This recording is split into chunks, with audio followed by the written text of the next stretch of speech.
Bab 2901 Menenun Jarum Langit. Kembali di alam sumber, Lu Ye telah belajar dari penguasa Pulau Changyun bahwa jarum penenun langit dirancang khusus untuk menembus energi Dao pelindung. Melihatnya hari ini, ia benar-benar membuktikan reputasinya. Latihan kerasnya di Menara Waktu telah meningkatkan kekuatannya secara signifikan. Dari segi kekuatan bawaannya saja, ia memiliki lebih dari 13.000 Dao, yang pasti melampaui Si Fei. Meski begitu, jika ia tidak bereaksi cepat, jarum penenun langit hampir saja menembus pertahanannya.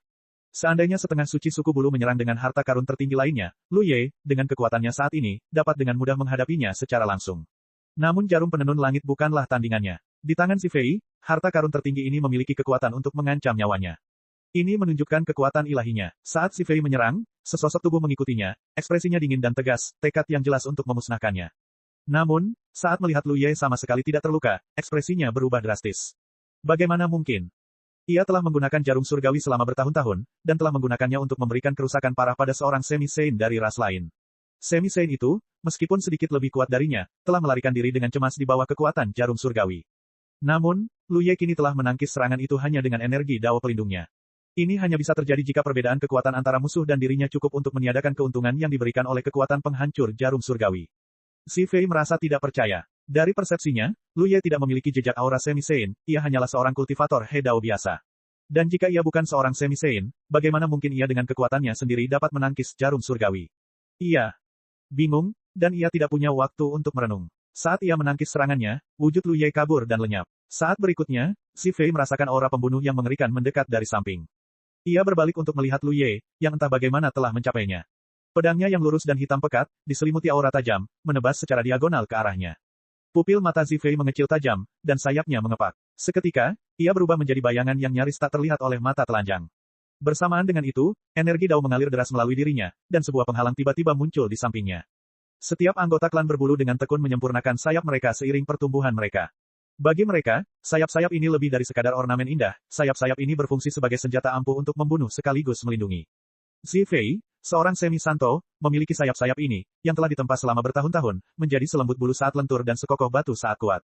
Dikombinasikan dengan energi daunnya, sayap-sayap ini praktis setara dengan harta elemen pelindung. Pedang itu menebas, melepaskan kekuatan dahsyat. Ekspresi Si Fei menjadi gelap, dan ia terbang seperti layang-layang, matanya dipenuhi keterkejutan yang lebih besar. Ia akhirnya mengerti mengapa Lu Ye mampu menangkis serangan jarum langitnya sebelumnya, makhluk ini benar-benar lebih unggul darinya.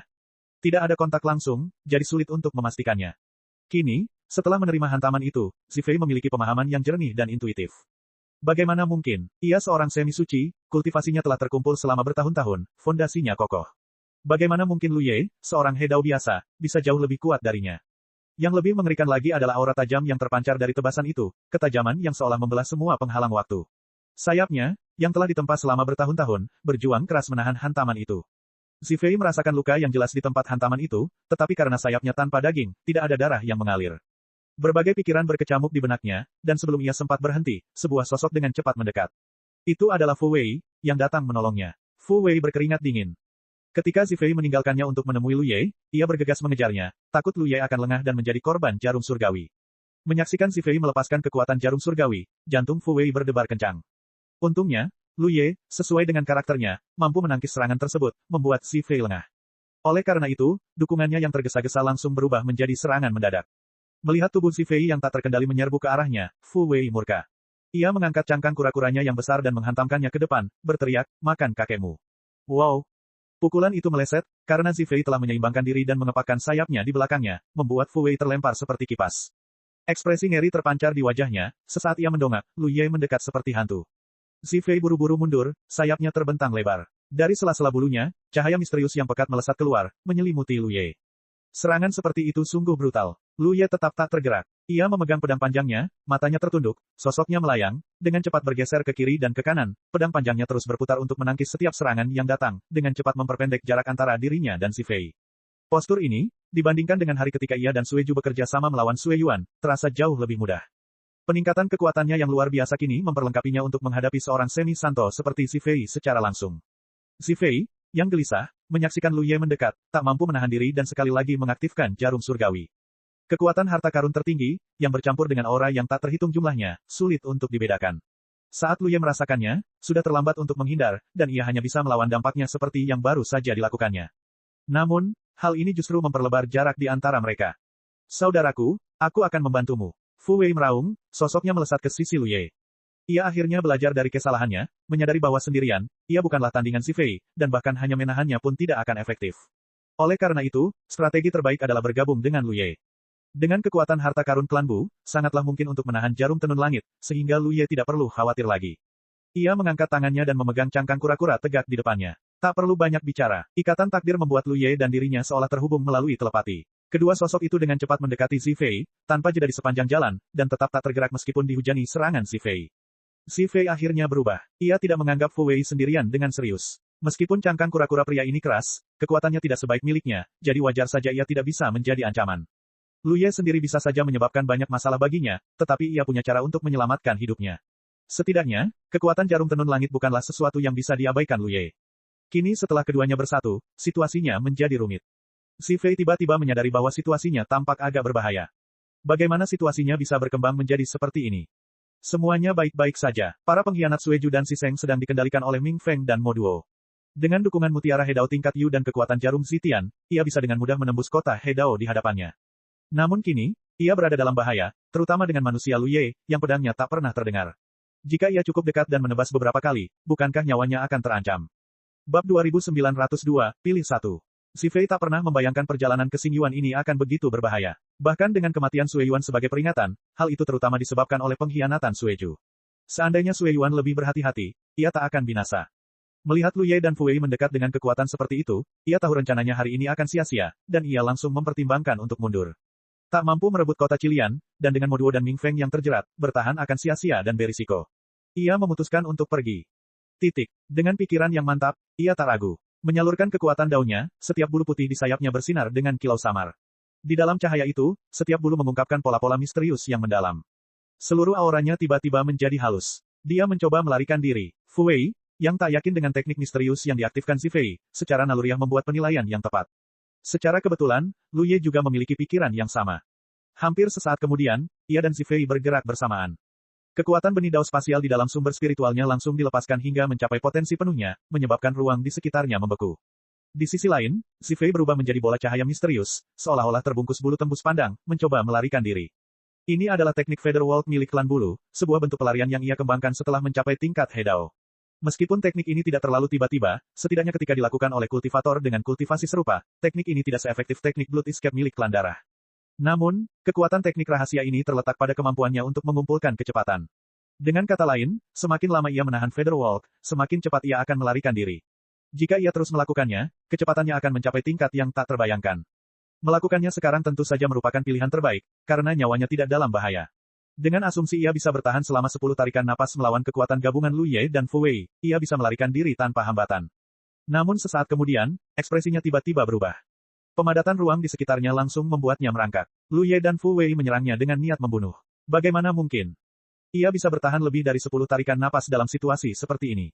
Jika Lu Ye menebasnya beberapa kali lagi, kemungkinan besar ia akan mati di sini. Tak berani menunda, ia sekali lagi memanggil kekuatan jarum tenun langit, membelah ruang yang membeku dan akhirnya mendapatkan kembali kebebasannya. Kini, Lu Ye tak punya kesempatan untuk menghentikannya. Saat ia merenungkan hal ini, tiba-tiba ia merasakan aura aneh naik turun dari belakangnya, aura harta karun tertinggi. Hampir secara naluriah, ia menoleh, hanya untuk melihat Lu Ye mengangkat tangannya ke arahnya dengan ekspresi dingin, lalu menepuknya pelan, jatuh. Dari balik bayangan, sesuatu tampak jatuh dari langit, diikuti garis-garis tipis yang muncul entah dari mana, melintasi ruang, membagi seluruh ruang menjadi kisi-kisi.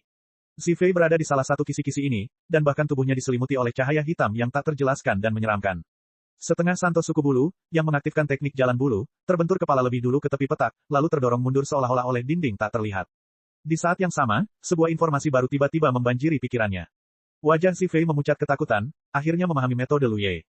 Itu adalah harta karun tertinggi yang disebut papan catur langit berbintang. Dengan bidak-bidak yang telah ditempatkan, permainan pun dimulai. Jika ia ingin melarikan diri, ia harus menghancurkan papan catur itu. Tapi bagaimana ia bisa punya waktu atau tenaga untuk bermain catur dengan Lu Ye? Menyaksikan Lu Ye melompat begitu cepat melewati satu petak demi petak yang tak terlintasi, terus maju ke arahnya, Si Fei, yang diliputi rasa takut, hanya bisa mengaktifkan jarum tenun langit sekali lagi. Ia menggantungkan semua harapannya pada harta karun tertinggi di tangannya, berharap itu akan membuka jalan untuk melarikan diri. Berhasil. Dengan satu serangan, jarum tenun langit menghancurkan blokade puluhan petak catur, memungkinkannya untuk melarikan diri dari jarak jauh. Namun, ada lebih dari selusin kotak yang menghalangi jalannya. Kemungkinan ada ratusan, yang berarti ia harus mengaktifkan jarum tenun langit 4 atau 5 kali berturut-turut. Ini tentu saja menjadi beban yang sangat berat baginya, membuatnya mustahil. Terakhir kali Lu Ye menggunakan papan catur langit berbintang, ia melawan Xuan Wuzong. Namun, kali itu, hasilnya buruk. Meskipun papan catur telah terpasang, Xuan Wuzong menghancurkannya dengan satu tebasan pedang, memungkinkannya melarikan diri. Alasan utamanya adalah perbedaan kekuatan mereka. Saat itu, Lu Ye jauh lebih lemah daripada Xuan Wuzong. Terlebih lagi, Xuan Wuzong menghunus pedang Danau Guntur Sembilan Surga, sebuah harta karun yang sama pentingnya. Sebagai pendekar pedang dengan daya bunuh tertinggi, ia memiliki kemampuan untuk melarikan diri. Namun situasinya berbeda sekarang. Dalam hal kekuatan, Lu Ye kini unggul. Jarum tenun langit Si Fei memang tangguh, tetapi tidak cukup untuk menghancurkan papan catur sepenuhnya. Selama ia tidak bisa menandingi momentum awal Xuan Wuzong, ia tidak akan punya harapan untuk melarikan diri. Saat pengejaran dan pelarian berlanjut, jarak di antara mereka dengan cepat menyempit. Wajah Si Fei dipenuhi rasa gentar. Dalam situasi ini, ia hanya punya dua pilihan, terus mengaktifkan jarum langit untuk menghancurkan papan catur dan membuat jalur pelarian, atau mengaktifkannya untuk menghentikan Lu Ye. Namun, dengan Lu Ye yang kini dibantu oleh Fu Wei, bahkan menargetkannya pun akan sia-sia, jadi ia hanya bisa terus melarikan diri. Tanpa sepengetahuannya, Fu Wei sudah berada di ujung kekuatannya. Sendirian, ia hanya bisa menangkis dua serangan jarum langit lagi sebelum kelelahan. Mungkinkah Si Fei yang ketakutan mempertimbangkan hal ini?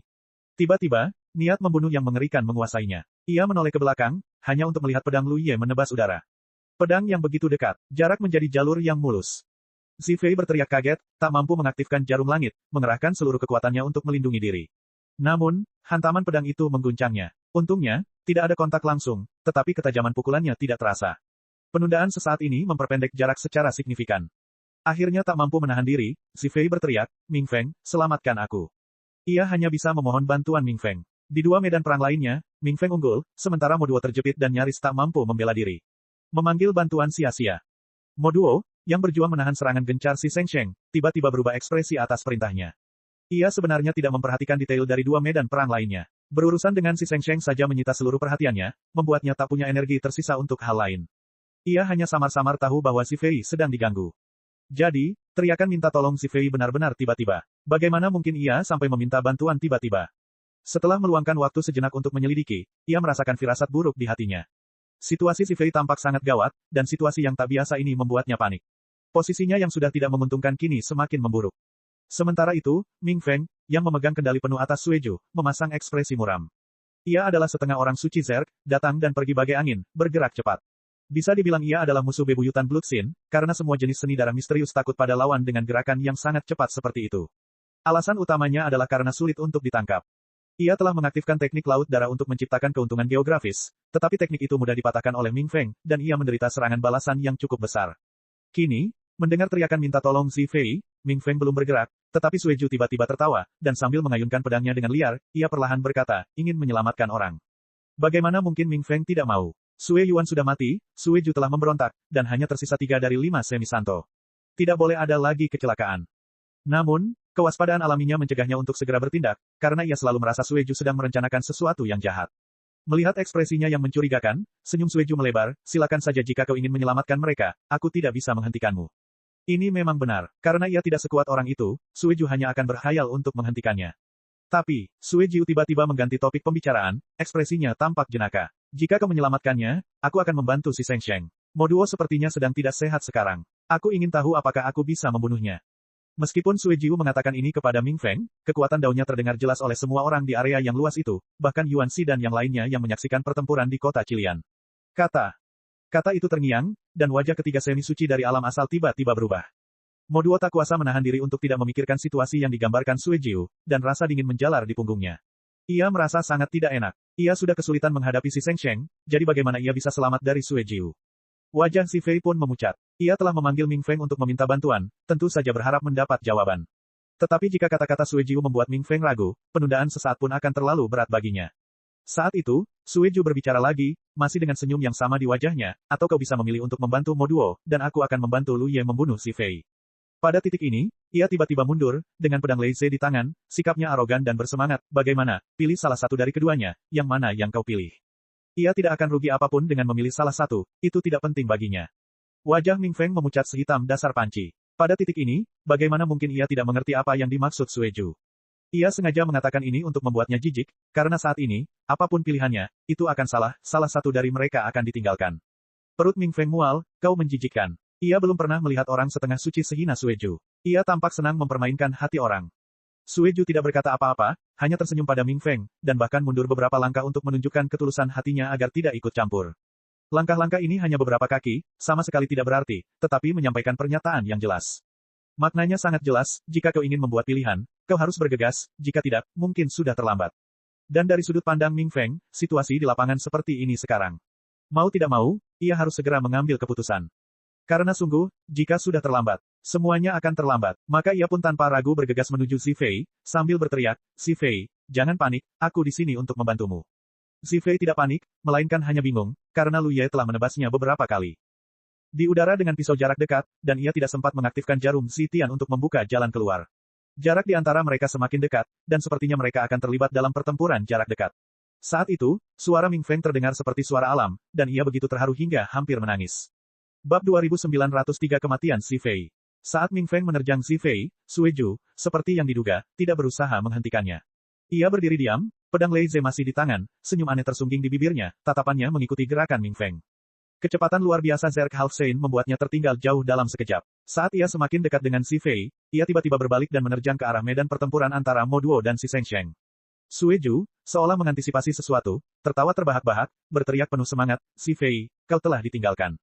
Si Fei, yang telah menunggu bantuan Ming Feng, terkejut dan menolak untuk mempercayainya. Beberapa saat sebelumnya, Ming Feng dengan jelas menyatakan niatnya untuk membantunya. Bagaimana mungkin ia ditinggalkan? Namun, pemindaian cepat mengungkapkan bahwa Ming Feng memang bergegas menuju Mo Duo, tidak menunjukkan niat untuk membantunya. Apakah ia benar-benar telah ditinggalkan? Jantung Si Fei berdebar kencang, dan ia berteriak kaget. Lu Ye telah menyerang, menebas dengan keras, bulu-bulu beterbangan. Serangan Lu Ye berhasil, dan tanpa berpikir untuk melawan, ia mengangkat Fu Wei ke hadapannya. Kilatan cahaya menyambar, mengenai harta karun tempurung kura-kura, membuat Fu Wei terpental. Seandainya Lu Ye tidak menopangnya dari belakang, ia pasti sudah terpental. Sementara itu, Ming Feng, tanpa gentar, tiba di sisi Mo Duo dan menghindari bahaya, sambil bergumam, cepat. Ini tempat yang berbahaya, bukan waktu yang tepat untuk berlama-lama. Jika mereka menunda lebih lama lagi, baik dia maupun Mo Duo tidak akan lolos. Mo Duo, menyadari hal ini, dengan kilatan rasa terima kasih di matanya, segera bergabung dengan Ming Feng, bertarung dan mundur.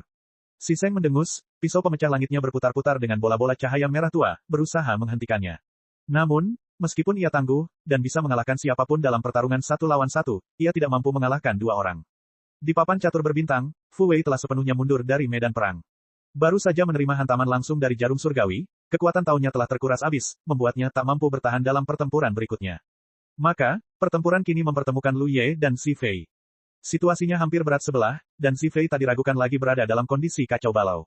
Ia tak lagi memiliki sikap setengah suci dalam menyerang maupun bertahan, gerakannya panik bak anak muda yang memasuki ranah kultivasi. Hanya dalam sekejap, Lu Ye telah menorehkan luka mendalam lainnya padanya. Ia tak mengerti mengapa Ming Feng, yang jelas-jelas berjanji akan membantunya, tiba-tiba berpihak pada Mo Duo. Perasaan ditinggalkan ini sungguh sulit diterimanya. Tidak bisakah kau memahaminya? Sebuah suara tiba-tiba terdengar di telinganya. Terkejut, Si Fei mendongak, hanya untuk melihat Sueju menyerbu ke arahnya dengan cekatan dan tanpa tergesa-gesa. Sang penguasa darah, yang kini menyeringai sinis, menyerbu ke depan, energinya yang berlumuran darah mengalir deras di sekujur tubuhnya. Nyaris tanpa perlawanan, ia menyerbu melintasi papan catur langit berbintang, meluncur cepat melintasi petak demi petak menuju Si Fei. Ia bergumam dengan santai, dasar orang bodoh yang naif. Kau ditinggalkan karena Ming Feng tidak memilihmu sejak awal. Wajah Si Fei menggelap. Sueju melanjutkan, coba pikirkan. Modo jauh lebih kuat daripada dirimu. Dalam situasi ini, Ming Feng tentu ingin menyelamatkan seseorang yang lebih kuat, karena itu akan lebih berharga. Lagi pula, jelas kau terjebak, membuat penyelamatanmu bahkan lebih sulit daripada Modo. Jika aku juga akan membantu Modo. Mengapa memilihmu? Hati Si Fei tiba-tiba tersadar. Sebagai seorang semi-santo dengan kultivasi bertahun-tahun yang tak terhitung jumlahnya, bagaimana mungkin ia bisa bodoh? Ia tidak terkejut dengan apa yang dikatakan Sueju, tetapi ia belum pernah mengalami krisis separah yang dihadapinya, dan keinginannya untuk bertahan hidup begitu kuat sehingga ia hanya beruntung. Kenyataannya memang seperti yang dikatakan Sueju. Pihaknya lebih sulit diselamatkan, sementara Mo Duo lebih kuat dan lebih layak diselamatkan. Karena itu, Ming Feng, kecuali jika ia kehilangan akal sehatnya, pasti akan memilih pihak Mo Duo. Bahkan mungkin saja kata-kata Ming Feng sebelumnya hanyalah upaya untuk membingungkan Sueju. Tanpa diduga, Sueju mengabaikan kata-katanya, membuat tipuannya sia-sia dan menghancurkan harapan Si Fei. Tiba-tiba ia tersadar, semuanya menjadi jelas bagi Si Fei. Ia menghela napas pelan, menyadari bahwa ia sudah ditakdirkan. Ia harus melarikan diri dari permainan catur ini sebelum Sueju tiba di medan perang. Jika ia memiliki kemampuan itu, ia tidak akan terjebak di sini. Di luar papan catur berbintang, Si Shengsheng melancarkan serangan ganas, kemungkinan besar untuk membalas dendam atas pengepungan yang ia alami di tangan berbagai ras di alam sumber hari itu, jadi ia menyerang tanpa ragu. Dibandingkan dengan masa-masanya di alam sumber, ia sekarang memiliki berkah mutiara Hedao tingkat semesta. Peningkatan kekuatan 10% mungkin terdengar kecil, tetapi itu tergantung pada masing-masing individu. Kekuatan Siseng luar biasa, bahkan di antara semua semi-Saint, sebuah pencapaian yang sungguh luar biasa. Terutama saat ini, Mo Duo dan Ming Feng tidak menunjukkan minat dalam pertempuran. Selama pertempuran sengit, ketiga sosok itu dengan cepat melarikan diri, pertempuran mereka semakin mereda. Beberapa menit kemudian, ketika Siseng kembali dengan tenang, ia menyaksikan dari jauh Lu Ye mengiris si Fei menjadi dua dengan satu serangan. Di medan perang, Lu Ye mengangkat pedangnya, mengerutkan kening. Ia mendesah dalam diam. Semi-Saint benar-benar sulit dibunuh. Ia sebenarnya sedikit lebih kuat dari si Fei. Dengan ketajaman pedang pansyannya, beberapa serangan darinya pasti akan membunuh si Fei. Namun, Semi-Saint memiliki banyak trik, selalu menggunakan satu atau dua strategi penyelamatan jiwa di saat-saat kritis. Kecuali jika ada perbedaan jumlah atau kekuatan yang signifikan, satu-satunya pilihan adalah melemahkan mereka secara perlahan. Tidak heran sebagian besar Saint dari alam sumber mengepung Sisengnya hari itu, hanya untuk membuatnya melarikan diri.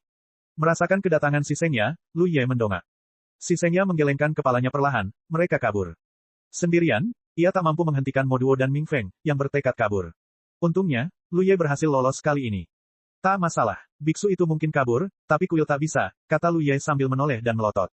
Sueju diam-diam meraih tubuh si Fei, jelas berniat menyentuhnya. Tak terpengaruh oleh keterkejutan Lu Ye, ia berkata, aku akan melihatnya dan memberikannya nanti. Ia sudah lama mendengar tentang jarum Zitian, dan kini, dengan kesempatan langka ini, ia tak ingin melewatkannya. Tangannya yang terulur tiba-tiba ditarik mundur karena terkejut, tetapi Lu Ye menebas dengan pedangnya, hampir membelah telapak tangannya. Pelit, Sueju mendengus. Lu Ye telah menemukan lokasi jarum tenun langit. Jarum itu disembunyikan si Fei di bawah bulu di sayap kirinya. Ia mengulurkan tangan untuk mengambilnya, tetapi tiba-tiba merasakan sakit yang tajam di antara kedua alisnya. Hampir secara naluriah, ia mengangkat pisau pansyan dan mengangkatnya tegak lurus di hadapannya. Seketika, seberkas cahaya misterius melesat keluar, mengenai bilah pisau pansyan. Hah, Sueju dan si Seng Sheng terkejut. Saat suara itu terdengar, Sueju menghunus pedangnya, dan si Seng Sheng menghunus pisaunya, secara bersamaan menebas ke arah Lu Ye. Namun, serangan mereka meleset. Cahaya misterius yang dihalangi oleh pisau pansyan itu langsung melesat miring. Di balik bilah pisau, tatapan tajam Lu Ye menyinari cahaya misterius itu, dengan jelas melihat jarum emas seukuran jari di dalamnya. Mencoba kabur, Lu Ye murka, dan menghindar untuk mengejar. Gelombang kekuatan spasial mengalir deras melalui dirinya, dan hanya dalam beberapa langkah, ia mencapai balik jarum emas itu. Dengan satu pukulan dahsyat, Lu Ye menjatuhkan diri, cahayanya yang berkilauan langsung meredup. Dengan beberapa pukulan lagi, cahaya jarum itu lenyap sepenuhnya. Baru setelah itu ia mengulurkan tangan dan menggenggam jarum itu. Sueju mengikutinya, menatapnya dengan tatapan ngeri. Apakah jarum langit itu hidup? Jelas jarum langit itu mencoba menyerang Lu Ye secara diam-diam, tetapi gagal. Ia diam-diam berterima kasih kepada Lu Ye karena telah menghentikan gerakannya, jika tidak, ia mungkin takkan mampu menahannya. Ia saat ini lebih lemah dari Lu Ye, dan refleksnya tidak secepat itu. Jika ia terkena jarum langit, ia mungkin akan terluka di dahinya, nyawanya akan melayang. Belum pernah dengar, si Seng Sheng mengikutinya, menatap jarum langit yang sunyi di tangan Lu Ye dengan tatapan takjub. Dalam hal waktu yang dihabiskan di alam sumber, ia tak diragukan lagi jauh melampaui Sueju, namun ia tidak menyadari bahwa harta karun tertinggi, jarum tenun langit, masih memiliki kecerdasan spiritual. Perlu diketahui bahwa harta karun tertinggi umumnya tidak mudah ditaklukkan oleh para kultivator. Harta karun yang saat ini berada di tangan para kultivator pada dasarnya telah kehilangan kecerdasan spiritualnya. Mereka bisa dianggap benda mati. Selain pedang pansyan milik Lu Ye dan kesedihan siang milik Tyrant Qiu, keduanya milik klan senjata, jadi hal yang sama tidak berlaku untuk keduanya. Oleh karena itu, tak seorang pun dapat membayangkan bahwa jarum tenun langit dapat mempertahankan kecerdasan spiritualnya saat dikendalikan oleh si Fei. Informasi ini disembunyikan dengan baik oleh klan bulu, tidak hanya oleh si Seng, tetapi juga oleh para semi-suci dari ras lain. Sebelum kematiannya, si Fei pasti telah meninggalkan sedikit kekuatan Dao di dalam jarum tenun langit, yang cukup untuk serangan diam-diam. Sayangnya, ia gagal mengerahkan kekuatannya sepenuhnya, dan kini kekuatan di dalam harta karun tertinggi telah terkuras habis, tidak lagi menjadi ancaman. Indra ketuhanan Lu Ye memang bisa merasakan kesadaran spiritual di dalam jarum tenun langit. Itu pasti kesadarannya sendiri. Namun, makhluk ini sangat setia kepada si Fei. Ia tidak hanya bersedia bekerja sama dengannya dalam serangan diam-diam, tetapi sekarang sama sekali tidak menyadari pertanyaan Lu Ye. Ia tidak menunjukkan niat untuk berkomunikasi dengan Lu Ye, dan bahkan menunjukkan perlawanan yang kuat. Ini cukup menarik. Lu Ye, harta ini berbahaya. Biarkan aku menghancurkan kesadaran spiritualnya. Sueju tiba-tiba angkat bicara. Aku punya teknik rahasia yang dirancang khusus untuk situasi seperti ini. Aku menggunakannya untuk menghadapi papan catur langit berbintang. Lu Ye menganggapnya omong kosong. Sueju mungkin punya teknik rahasia, tetapi papan catur langit berbintang telah lepas dari genggamannya. Lagi pula, mengapa Lu Ye mewariskan harta karun seperti itu kepada Sueju? Jika ada orang lain yang mendapatkan harta ini, mereka mungkin juga harus menghancurkan kesadaran spiritualnya sebelum mereka bisa menaklukkannya, tetapi ia tidak membutuhkan itu. Lagi pula, ia belum pernah mengambil harta karun indrawi secara paksa sebelumnya. Baik peti mati hitam asli maupun lonceng penenang jiwa yang muncul kemudian, keduanya dianggap memiliki perasaan dan tetap berada di pohon bakat. Perbedaannya adalah peti mati hitam hanya memiliki tonjolan, sementara lonceng penenang jiwa telah mengalami peningkatan nutrisi yang signifikan, menjadi andalan Lu Ye saat ini untuk mengatasi kelemahan terbesarnya. Namun, ia tidak punya waktu untuk menyempurnakan jarum tenun surga saat itu. Dengan sebuah pikiran, Lu Ye menyimpannya di dunia batinnya dan kemudian segera menempatkannya di menara waktu. Bab 2904, 100 pertempuran. Jarum penenun langit memiliki roh. Meskipun saat ini tidak terlalu mengancam, kekuatan penghancurnya tidak dapat diremehkan. Oleh karena itu, menyimpannya begitu saja di langit dan bumi dalam bukanlah pilihan. Jangan biarkan ia berkeliaran dan menghancurkan mutiara Hedao Lu Ye. Itu akan menjadi bencana. Terlebih lagi, banyak anggota klan naga yang kuat saat ini sedang berkultivasi dan mencapai terobosan di langit dan bumi dalam, dan mereka tidak dapat diganggu. Oleh karena itu, jarum itu harus ditempatkan di dalam menara waktu. Menara waktu juga memiliki roh, dan di bawah pengawasannya, jarum penenun langit, seperti air tanpa sumber, tidak dapat menimbulkan riak apapun. Panglima Agung, Yuan Xi memimpin Changming keluar kota saat sebuah suara gembira bergema. Lu Ye mengangguk sedikit lalu bertanya, bagaimana kabar Tuan Ni? Yuan Xi menjawab, Qilian telah mengasingkan diri di kamar rahasianya dan tidak diganggu. Bagus, Lu Ye merasa lega. Perjalanan mundur Xiao Qianchen telah terganggu, dan usahanya sebelumnya sia-sia. Terlebih lagi, ia kini terluka parah dan perlu pulih sebelum bisa melanjutkan perjalanan. Karena Ni Qilian tidak terganggu, itu berarti proses mundurnya berjalan lancar. Mungkin ia akan segera dipromosikan menjadi semi-saint. Setelah jeda singkat, Lu Ye berkata, bersikaplah ekstra waspada untuk saat ini. Jika terjadi sesuatu yang tidak biasa, suruh Zhu Yin memberi tahuku. Ia bisa merasakan bahwa kota Yuanxi mengintai di dekatnya, jadi jika terjadi sesuatu pada kota Qilian, akan mudah untuk menghubungi mereka. Kota Qilian tidak boleh gagal, karena kota itu bertanggung jawab untuk menekan banyak gerbang jurang bintang di langit berbintang. Jika kota Qilian mengalami insiden, situasi di langit berbintang pasti akan memburuk. Bisa dikatakan bahwa langit berbintang dan kota Qilian akan menderita. Apakah Panglima Besar akan pergi sekarang? Yuan Xi mendengar makna tersembunyi dalam kata-katanya. Kesempatan ini langka. Lu Ye menoleh ke arah Mo Duo dan Ming Feng melarikan diri. Yuan Xi langsung mengerti maksud Lu Ye, kalau begitu, aku mendoakan yang terbaik untuk Panglima Besar. Ayo pergi, seru Lu Ye. Tak lama kemudian, Lu Ye, Si Seng, dan Sue Ju kembali dari sarang Phoenix. Tanpa ragu, mereka menggunakan kekuatan Tai Chu Wutong untuk berteleportasi ke sekitar kota Baisan. Karena Lu Ye dan Sue Ju sebelumnya telah menaklukkan kota Sibu dan mengalahkan Xuan Wuzong, Sue Ju berniat menyerang Baisan. Namun, waktunya kurang tepat. Kekuatan Lu Ye sendiri agak terbatas, dan Sue Yuan masih hidup, sehingga penyergapan menjadi krusial. Situasinya berbeda sekarang. Kekuatan Lu Ye telah meningkat pesat melalui pelatihannya, dan dengan hanya 2 semi-saint yang tersisa di alam asal, ia pasti bisa membuat perbedaan. Terutama karena Mo Duo telah menderita kerugian besar di tangan Si Seng, menelan korban yang sangat besar dalam pertempuran sebelumnya. Meskipun teleportasi Tai Chu Wutong tidak terlalu akurat, jangkauannya cukup baik. Lokasi Lu Ye dan yang lainnya muncul hanya puluhan ribu mil jauhnya dari kota Baisan. Begitu mereka muncul, mereka dapat melihat banyak kota Hedao. Ketika kota Sibu menarik pasukannya untuk melindungi intinya, bukankah Baisan dan Qian Liu juga melakukan hal yang sama? Oleh karena itu, baik di Baisan maupun Qian Liu, situasi hampir seluruhnya didominasi oleh berkumpulnya banyak kota Hedao. Kekuatan pertahanan seperti itu seharusnya cukup untuk menghadapi sebagian besar krisis di masa lalu, tetapi tidak sekarang. Meskipun Lu Ye tidak memiliki gelar semi-suci, ia memiliki kekuatan seorang semi-suci.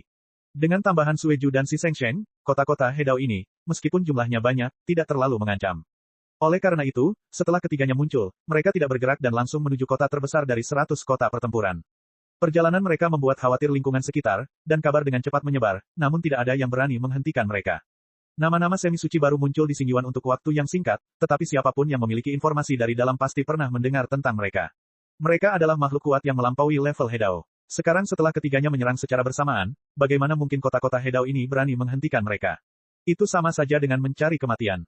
Oleh karena itu, Lu Ye dan rekan-rekannya maju hampir tanpa hambatan hingga mencapai kota Baisan. Tanpa sepatah kata pun, Lu Ye memimpin, diikuti Sue Ju dan Si Seng Sheng, masing-masing melancarkan taktik mereka sendiri. Tiba-tiba, kota 100 pertempuran bergetar, dan riak cahaya memancar dari penghalang pelindung. Para biksu di dalamnya panik. Kemudian, sebuah suara marah bergema, Sue Ju, kau benar-benar pantas mati. Saat suara itu terdengar, Mo Duo muncul dari kota, tampak murka. Ia melotot tajam ke arah Sue Ju, yang telah menyerang dari luar. Ia memarahi para vampir atas ketidakmampuan mereka, bertanya-tanya mengapa. Mereka menerima orang yang begitu tidak tahu berterima kasih. Ia telah menyebabkan mereka berlima menderita korban berturut-turut, hanya menyisakan dirinya dan Ming Feng yang selamat. Sue Ju tersenyum mendengar kata-kata itu, Mo Duo, kita bertemu lagi secepat ini. Memang, pertemuan itu begitu singkat, bahkan belum minum secangkir teh sejak mereka berpisah. Lu Ye dan yang lainnya mengandalkan kekuatan pohon Wutong Tai Chu untuk berteleportasi ke sini, tetapi Mo Duo tidak membutuhkannya. Ia kini adalah penguasa kota Baisan. Sebagai salah satu dari 10 penguasa kota, ia tetap terhubung dengan mutiara Hedao-nya selama di Xingyuan, yang memungkinkannya menggunakannya untuk bertransisi ke alam Hehe kapan saja. Wajah Moduo sedikit pucat, jelas karena luka yang dideritanya dalam pertempuran sebelumnya dengan si Sheng. Ia tidak punya waktu untuk pulih dalam waktu sesingkat itu. Lagi pula, ia baru saja kembali ke kota. Kau bertingkah seperti ini, apa kau tidak takut dengan hukuman dari abis? Moduo menggertakkan giginya. Abis, kilatan aneh melintas di mata Sueju, dan ia tak bisa menahan senyum. Selama ia belum sepenuhnya bangkit, apa yang bisa ia lakukan padaku? Daripada mengkhawatirkanku, mengapa tidak memikirkan dirimu sendiri? Amarah Moduo memuncak, dan ia memelototi Sueju dengan tajam, tetapi ia tak bisa menjawab. Dalam situasi saat ini, meskipun ia memiliki banyak kultivator di bawah komandonya, seberapa banyak yang bisa mereka lakukan?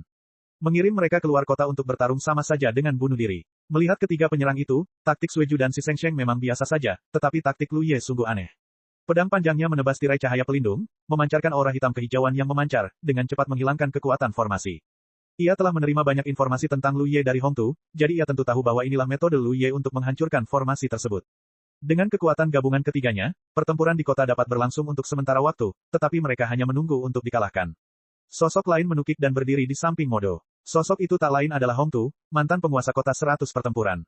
Pria ini sangat bijaksana, secara proaktif membuka pertahanan kota untuk menyambut ketiga semi-suci ke dalam kota. Beginilah caranya ia berhasil mempertahankan diri dan mengamankan tempat di kota 100 pertempuran.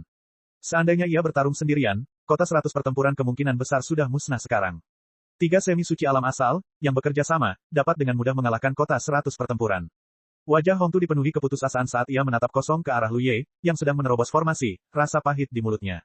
Ia bahkan telah menyerahkan kotanya sendiri untuk bertahan hidup, namun ia tidak menyangka akan mengalami bencana yang ia hadapi hari ini. Dan sumber dari semua ini adalah orang bernama Lu Ye ini.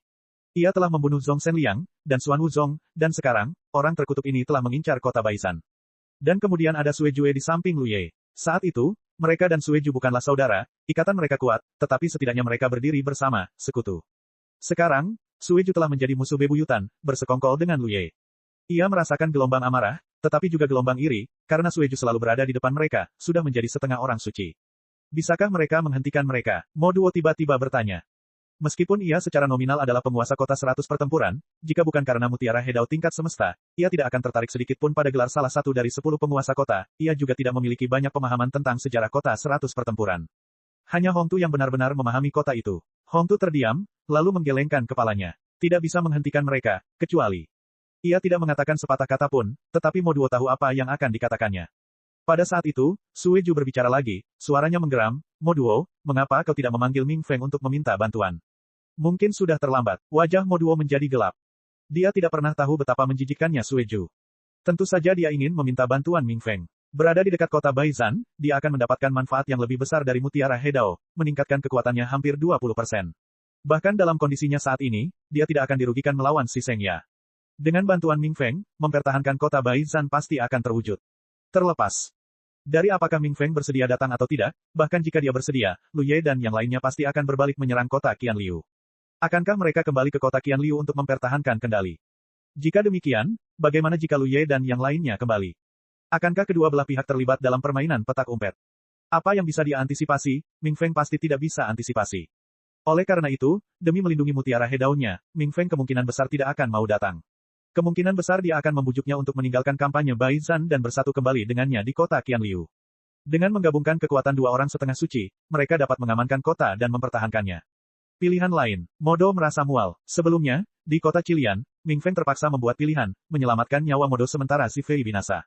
Kini, ia menghadapi situasi serupa lagi.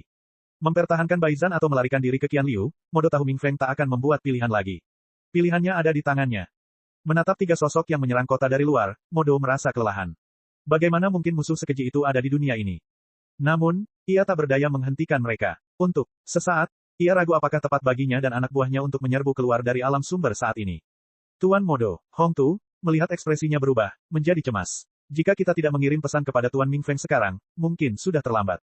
Bagaimanapun, ia telah mendirikan dan membangun kota Baizan. Bagaimana mungkin ia tega meninggalkannya kecuali ia tak punya pilihan lain? Jadi, dari sudut pandangnya, ia tentu berharap Modo akan meminta bantuan. Kalimat itulah yang belum selesai ia tinggalkan. Modo perlahan menggelengkan kepalanya, tampak agak putus asa. Sudah begini, ayo kita tinggalkan kota ini. Tinggalkan kota ini. Hong Tu pusing karenanya, menatap Modo dengan tak percaya. Pertempuran baru saja dimulai, dan mereka bahkan belum melancarkan serangan balik yang layak. Bagaimana mungkin mereka sampai pada titik meninggalkan kota ini? Cek cek cek cek cek cek cek cek. Rakan-rakan kultivator sekalian, sebelum retret, sila terus berkultivasi untuk jurus subscribe, like, share dan komentar agar sekte novel Sadim terus berkembang pesat.